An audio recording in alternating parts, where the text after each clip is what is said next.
Lago Grum, Estación Pittman, Dreamland. Si bien es conocido por muchos nombres, es quizás mejor conocido simplemente como Área 51, y pocos lugares en el mundo han generado tanta especulación e interés como esta base remota ubicada en el desierto de Nevada. En la superficie parece relativamente discreta, sin embargo, es uno de los sitios más protegidos del mundo, con guardias armados autorizados a usar fuerza letal contra cualquiera que intente cruzar sus límites. La base ha sido asociada con ovnis por muchísimo tiempo, con la recuperación y reingeniería de tecnología alienígena adquirido de los sitios de accidentes ovnis como el incidente Roswell en 1947. De hecho, los testigos han reportado objetos extraños en el cielo alrededor de la base y personas que han trabajado allí cuentan historias de aviones experimentales basados en los sistemas de propulsión alienígena. El hecho de que el gobierno de Estados Unidos ni siquiera reconociera la existencia de la base hasta el 2013 solo ha reforzado la creencia de algunos que algo del otro mundo se mantiene dentro de la base, bien guardada dentro de su perímetro. Pero ¿podría la verdad estar un poco más abajo del planeta Tierra?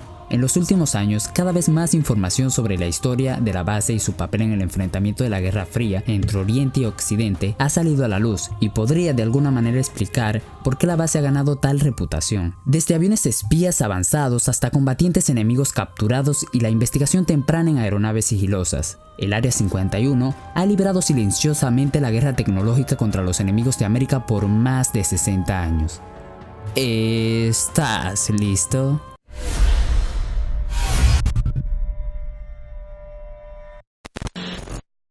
Historia temprana. Roon Lake, sobre el que se construye el Área 51. Es una salina estéril en el desierto de Nevada y había sido el escenario de intermitente minería de plomo y plata entre finales del siglo XIX a principios de los años 50.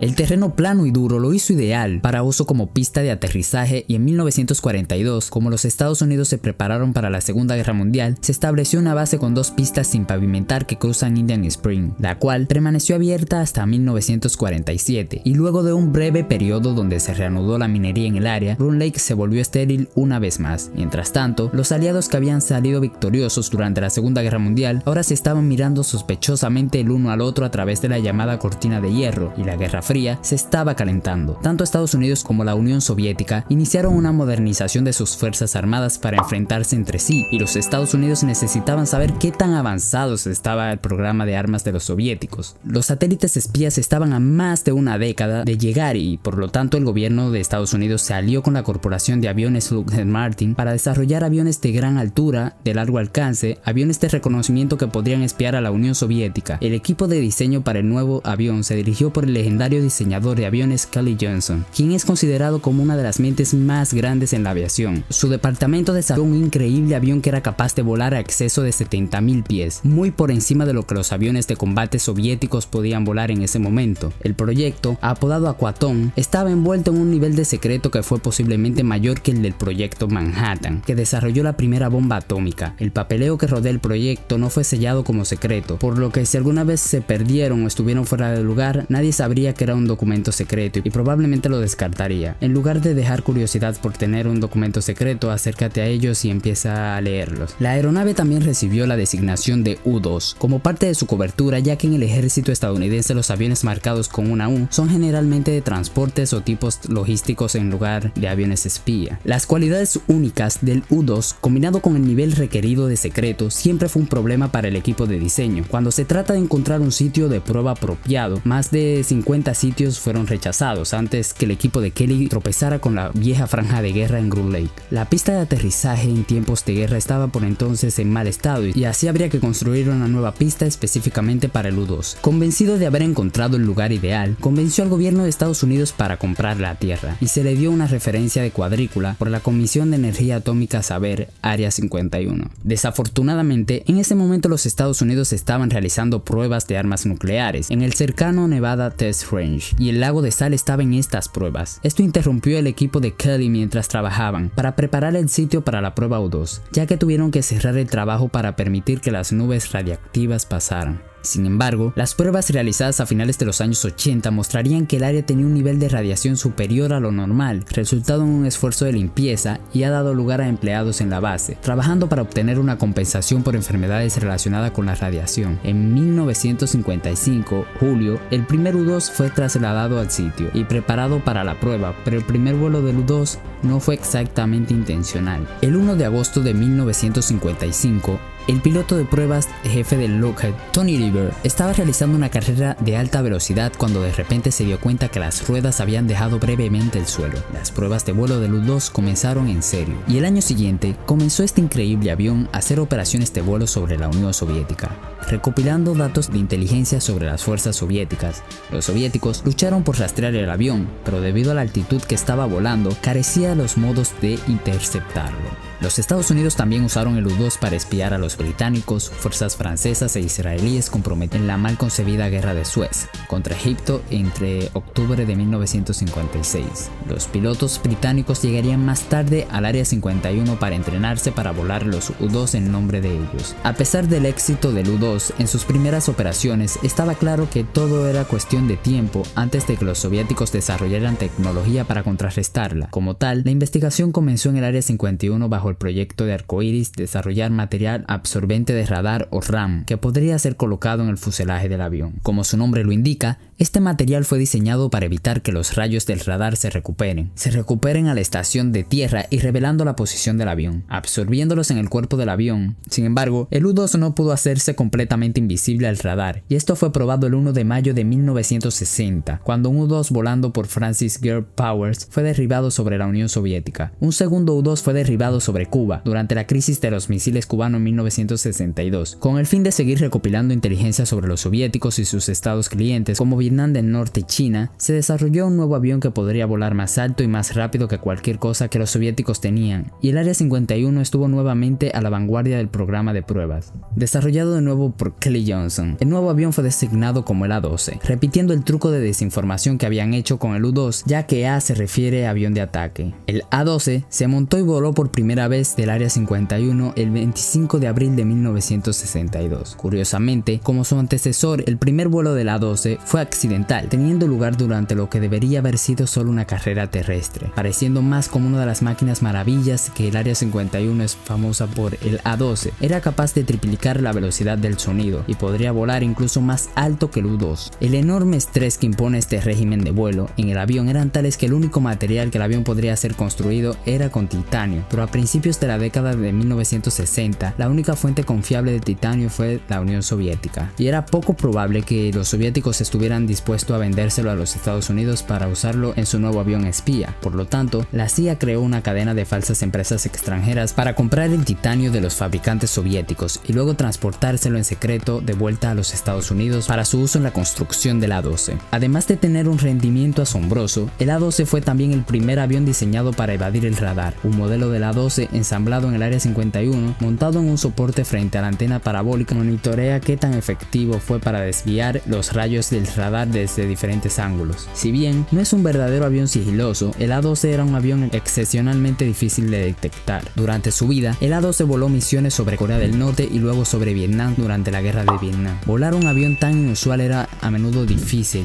y el 5 de enero de 1967 se estrelló en el Área 51 matando a su piloto de la CIA, Walter Ray. El A-12 fue retirado del servicio en 1968, pero fue reemplazado por el SR-71 Blackbird, un desarrollo del A-12 que incorporó toda la experiencia adquirida en las pruebas en el Área 51. Otro peculiar programa de aviación que se asocia tanto en el Área 51 como en el A-12 está el avión no tripulado D-21. El D-21 fue diseñado para ser llevado en la espalda de un A-12 a un punto de lanzamiento justo fuera del territorio enemigo, después de lo cual se separaría y luego volaría a través de territorio enemigo fuertemente defendido, tomando fotos de objetivos de alta prioridad. La película fotográfica sería expulsada sobre el océano para su recuperación, mientras que el D-21 se autodestruiría. El D-21 no fue un éxito y su papel previsto fue llevado a cabo por la primera generación de satélites espías, pero sí ayudó a allanar el camino para los drones modernos. De hecho, los satélites espías eran un problema creciente para el Área 51. En los años 60, desde que amenazaron con romper finalmente el velo de secreto de la base, que alguna vez fue hermético, los U-2 y SR-71, por lo tanto, fueron asignados con fotografiar la base desde gran altura, para evaluar lo que podían ver los satélites soviéticos y averiguar cómo podrían ocultar las operaciones cada vez que uno pasaba por la base. Pero no solo aviones americanos fueron probados en la base secreta. En los cielos de Corea, a principios de los años 50 y luego luego otra vez en Vietnam de la década de 1960, la Fuerza Aérea de los Estados Unidos y Marina de los Estados Unidos comenzaron a darse cuenta que aunque tecnológicamente inferior a sus propios aviones de combate sofisticados, los luchadores suministrados por los soviéticos eran todavía muy capaces en combate, especialmente en Vietnam. Los combatientes de los Estados Unidos muestran una mala presentación contra los primitivos aviones vietnamitas del norte, y así trabajaron la USAF, la US Navy y la CIA para desbloquear los secretos de estos aviones y desarrollar tácticas contra ellos. Para eso necesitaban apoderarse de estos aviones para evaluar específicamente el nuevo MiG-21. A principios de la década de 1960, el servicio de inteligencia israelí Mossad emprendió la operación Diamond en orden de reclutar un piloto iraquí para desertar a Israel en un MiG-21. El 16 de agosto de 1966, el piloto iraquí Munif Redfa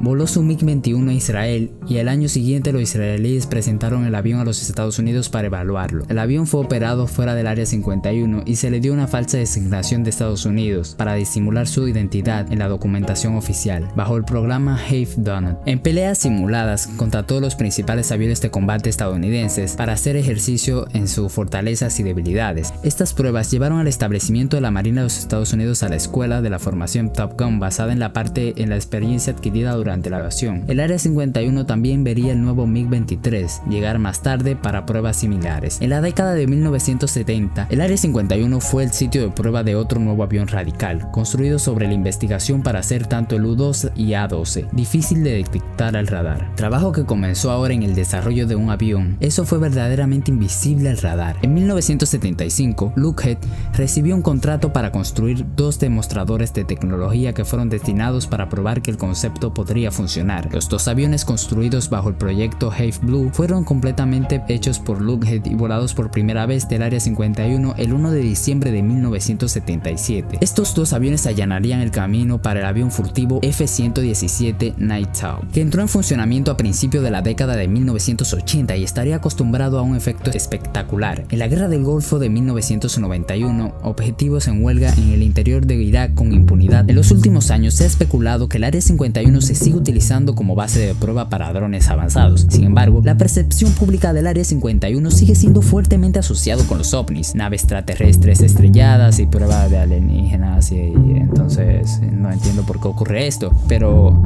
te voy a explicar ahora.